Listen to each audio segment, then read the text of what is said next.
Mastery Podcast. Somebody's been outdoors too much. Yeah. I'm your host, Jim, and joining me is my co-pilot, Goose. Goose, how you doing today? I'm doing well, and this is as all of our topics are exciting.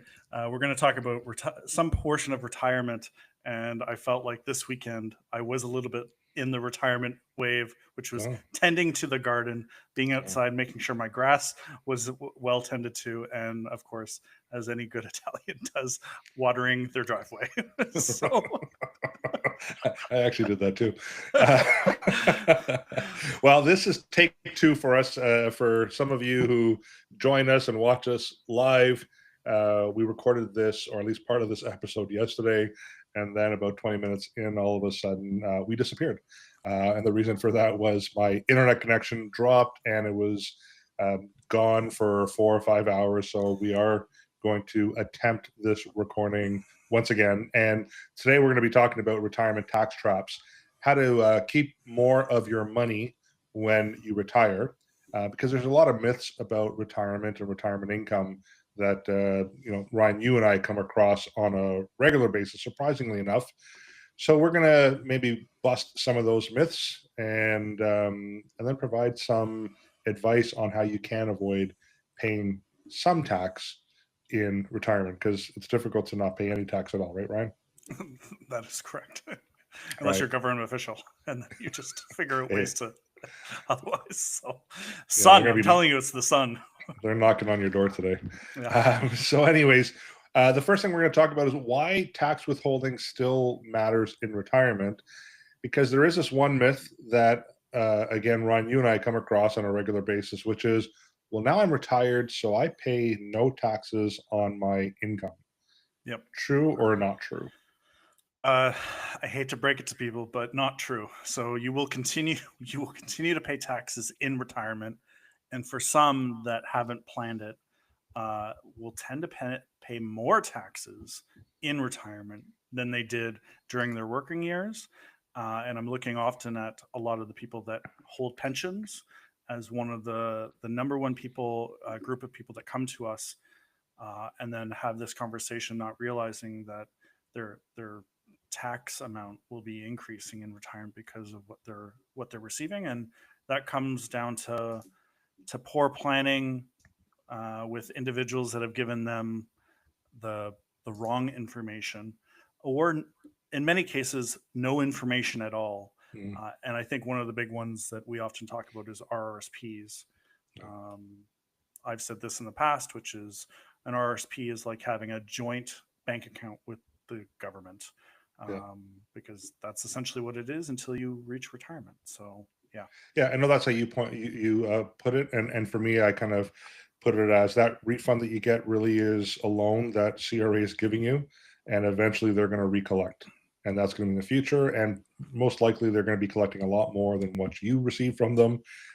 So it is really a loan. And we deal with this with a lot of clients where they think, well, I retired, so there's no tax on my Canada pension plan. Well, no, you do get taxed on that.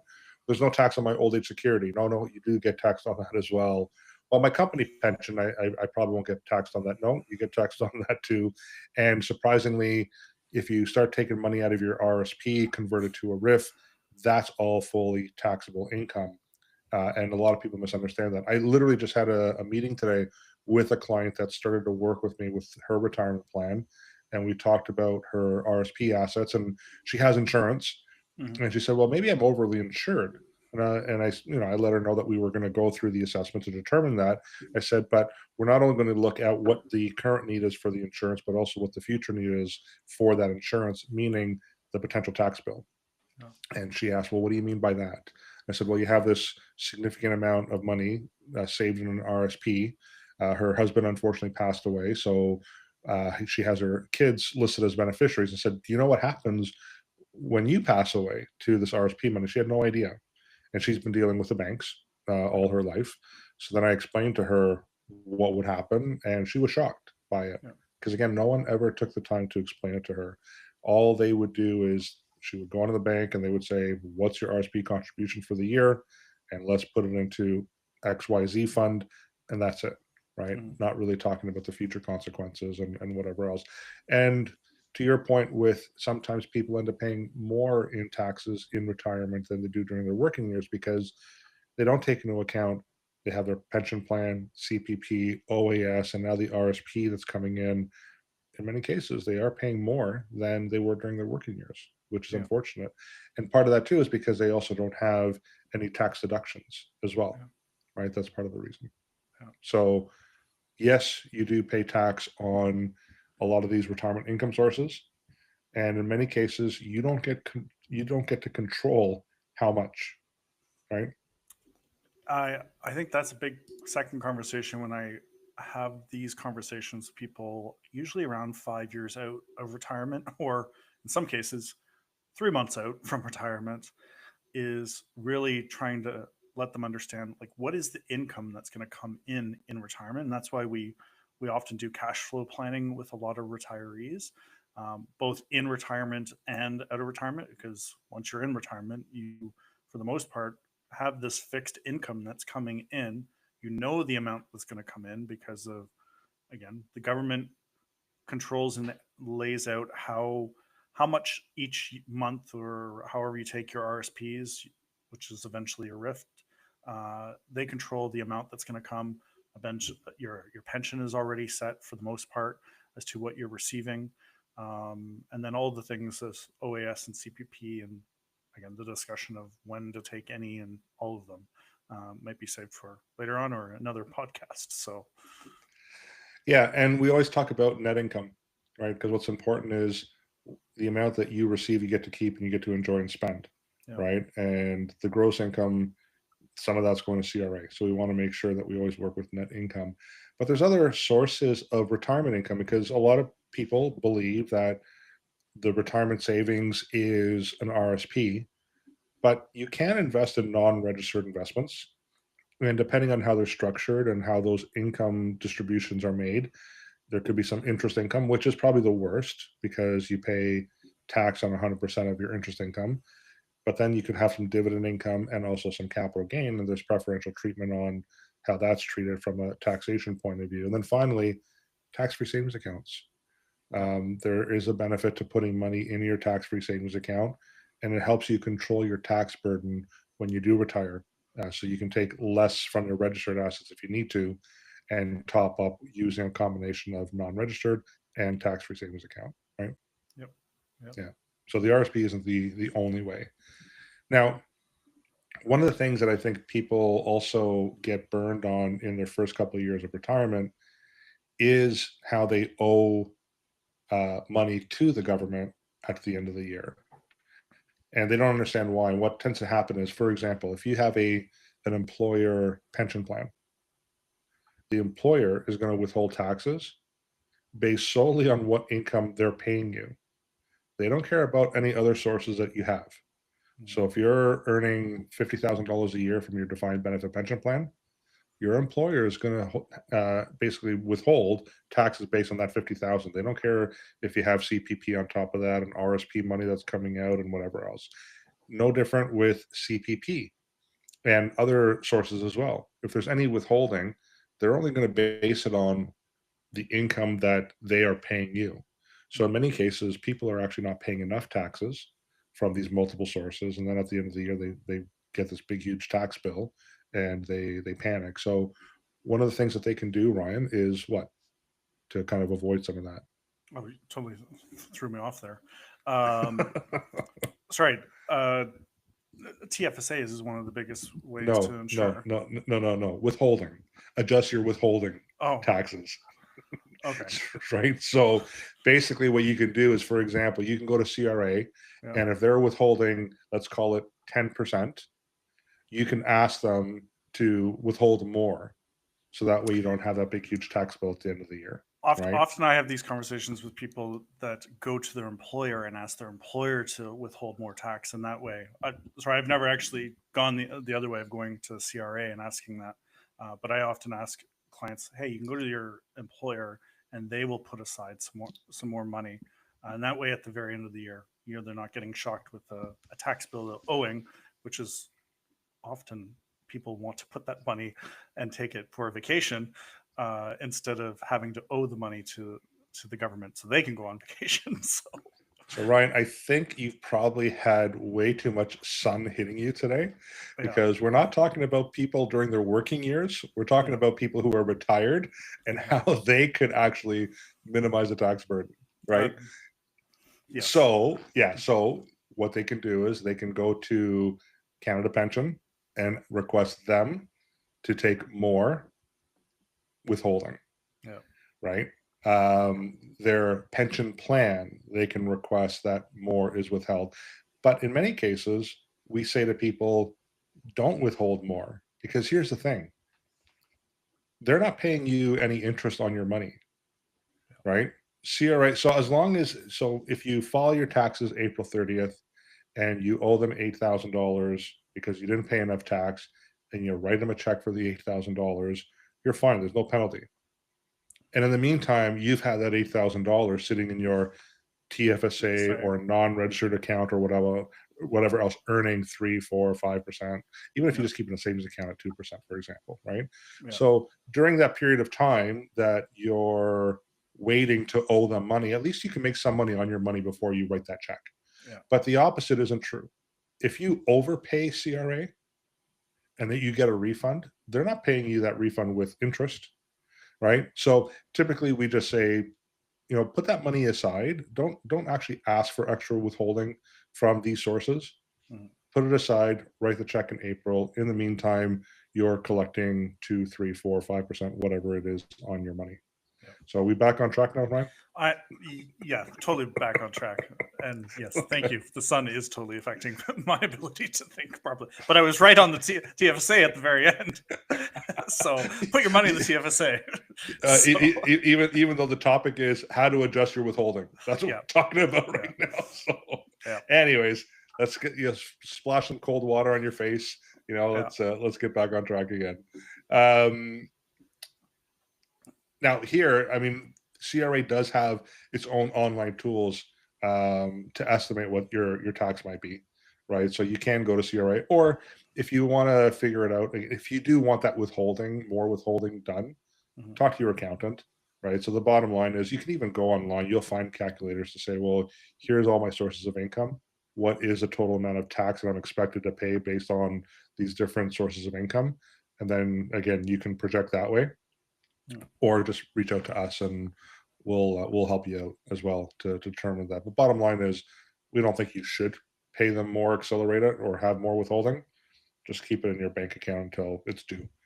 Alrighty, smart strategies to minimize taxes in retirement. So, Ryan, what's the first one? I'd say income splitting, if you have a partner, is probably one of the best ways. We do face people that are often not with a spouse. So, but if you have a spouse, and as we had a group on when it comes to income splitting, it was a great way to have a dialogue of equalization of that. But income splitting is the answer. I'll take that, Alex. Right, that was Single Seniors for Tax Fairness. That's correct. Right, so that was a recording we did. We encourage you to check that out. That was about 6 weeks ago or so.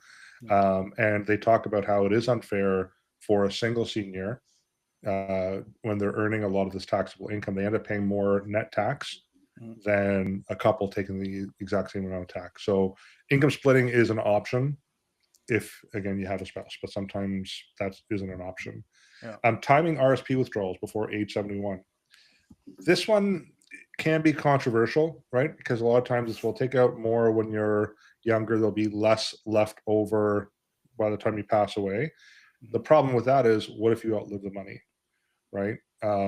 So you can control. Usually we encourage people just to take the minimum every single month and then kind of top up with some of the other assets to ensure that you're going to have full liquidity if you go past life expectancy. But that is something else that you can do in terms of timing on when you access your money. And here's the other thing I will say, from going back to the government controlling the narrative here. Right now, 71 is when we're forced to convert our RSPs to start drawing income. Why does CRA do that? Well, it's because once we start drawing income, we pay tax on that income, even if it's minimum. So that's the other thing as well. RIF minimums, there's no withholding tax.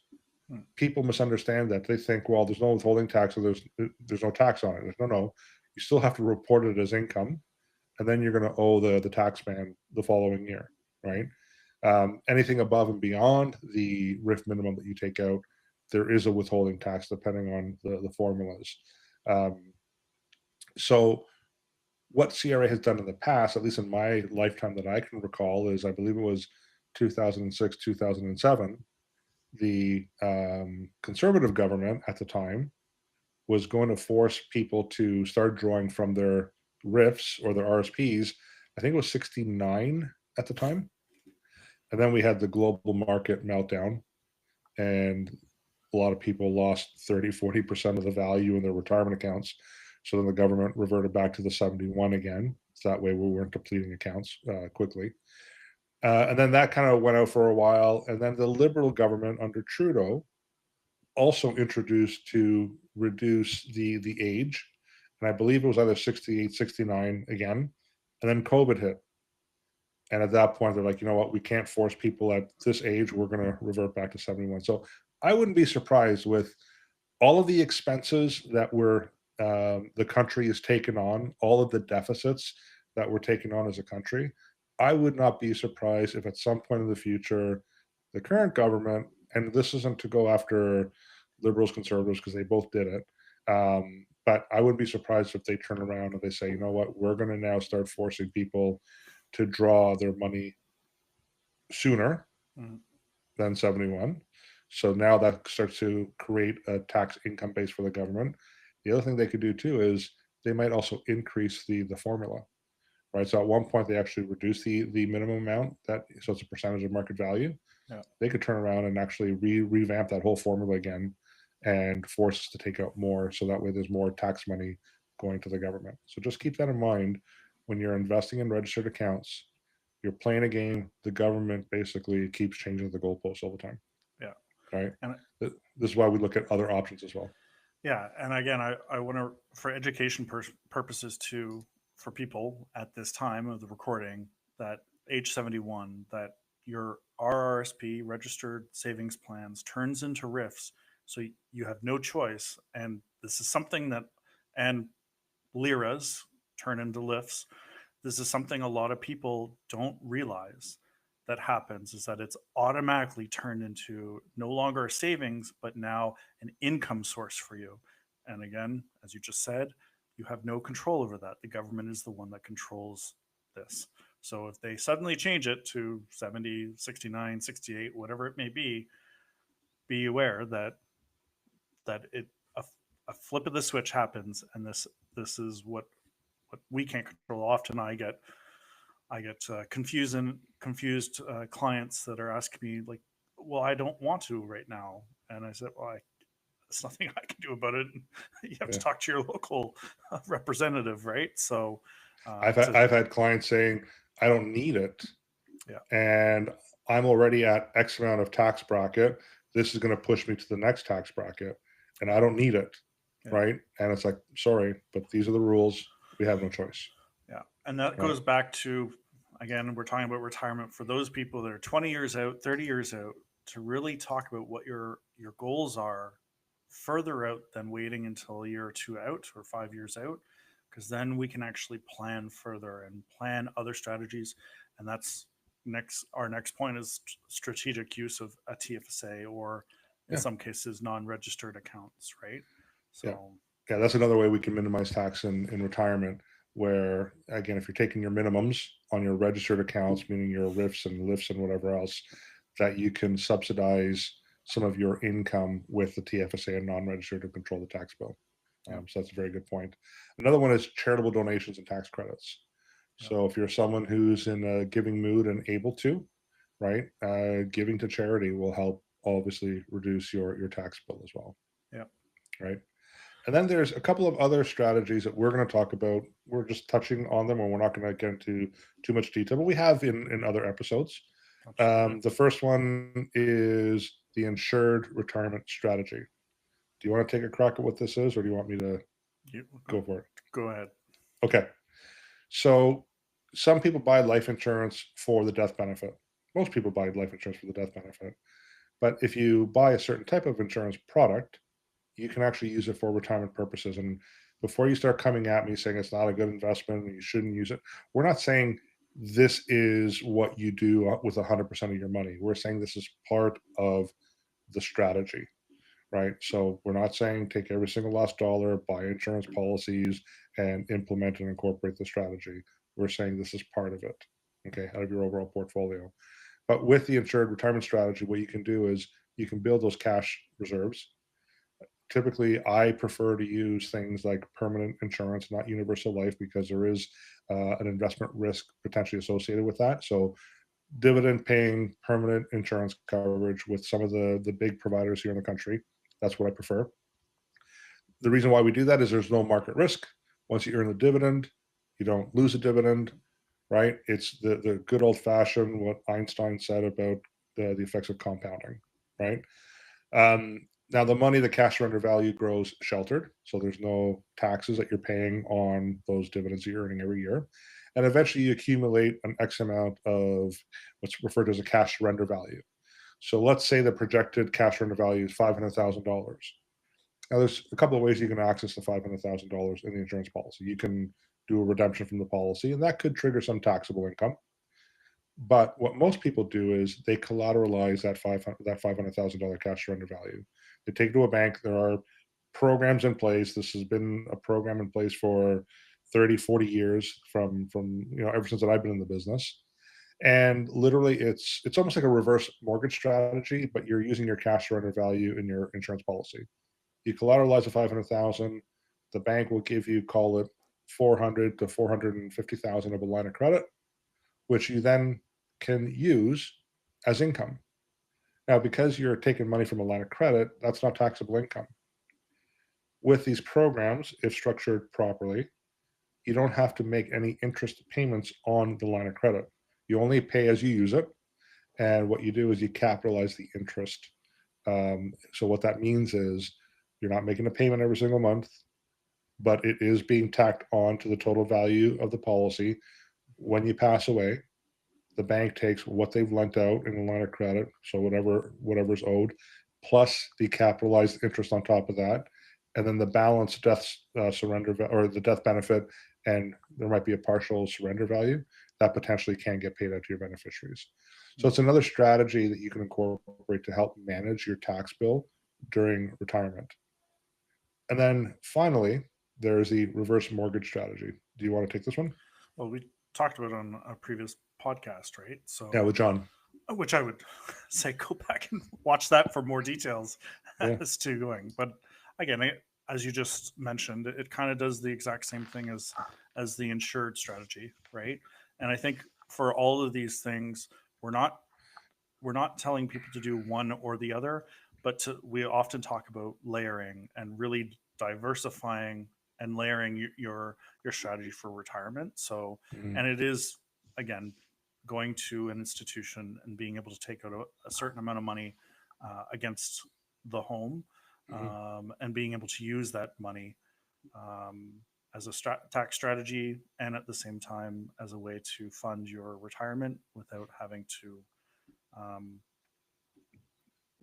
without having to worry about a lot of the other things that most people do when it comes to retirement. So yeah. Some people use reverse mortgages almost like as a last ditch effort, right? It's like the last thing you want to do because they can be costly as well.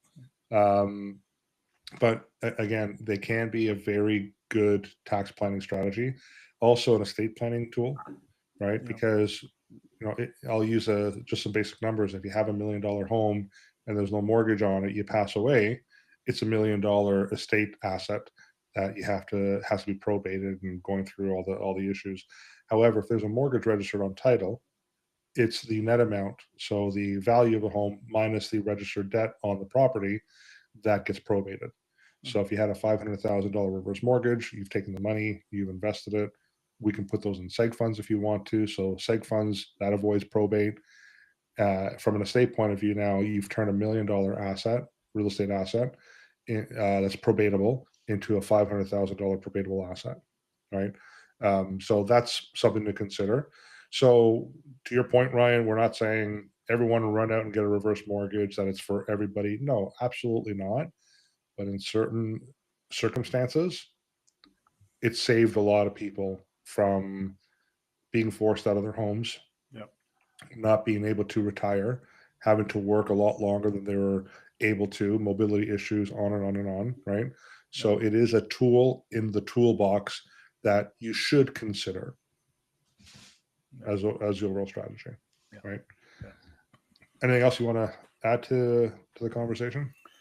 I think we covered it, and again, trying to keep this relatively easy for people to fully understand that there's many ways that we can put together a plan, and again, that's what we do between working with people through our cash flow plan and using PlanWorth to really strategize especially leading up to retirement, and really focusing on what their goals are instead of, again, institutions out there are great at helping you accumulate to some extent your wealth, but not really telling you what the end result is. And that's what we're trying to do is try to educate to make sure you understand that, upon retirement, if you're fully funding RSPs and you got a pension, there's going to be some major tax hits that are going to happen. And I think that's the biggest thing that I just wanted to reiterate through this is that too often clients come not being educated because they've been told one side of a story, but not the second half. The accumulation part is being talked about, but the deaccumulation part and the estate planning are rarely being talked about or planned with clients. And we just want to make more people aware that we're here to help support that. Yeah, I mean, I'm going to use the famous golf analogy, Ryan, right? Where if you're looking to play golf, and I don't care if you're not a golfer, but I think most people understand the game of golf. If you're looking to play golf, and you came to us and you'd said, "Hey, I want to play golf," and we offered you one of two things: either the ability of any players ever played the game, or the clubs of any player that's ever played the game, which would you choose? Most people would say, well, I want the ability. I want to know how to play the actual game and have the skill set, right? Well, the ability is what we try to do, is we try to teach the ability, where typically when you walk into a bank, they're offering you golf clubs. It's, here's my product. Here's where you should put your money. Here's the best rate, pricing, whatever else, right? Now, we all know we need the golf clubs to play that game. That's the bottom line. But if you don't know how to hit the ball with a club, you're useless. Doesn't matter how expensive the clubs are. Yep. So what Ryan is trying to say is, come to us so we can actually teach you about money. We can teach you about all these potential issues that you will face based on your decisions you make today. Let's learn about how money works.